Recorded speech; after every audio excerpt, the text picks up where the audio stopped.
So guys, I'm going to show you multiple solutions in order for you to fix this issue.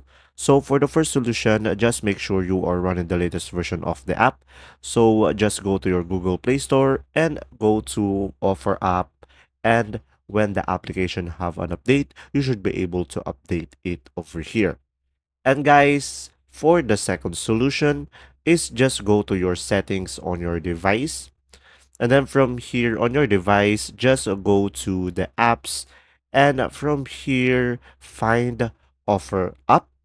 And now, guys, for this instance, since the application is not compatible on my device, I'm going to use 5 miles as an example. And then let's say this is offer up.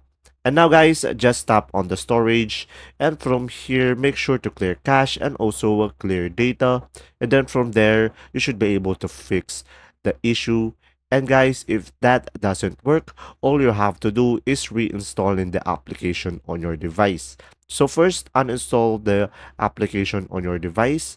And then after that, just go back to your Google Play Store, guys, and download the offer app again.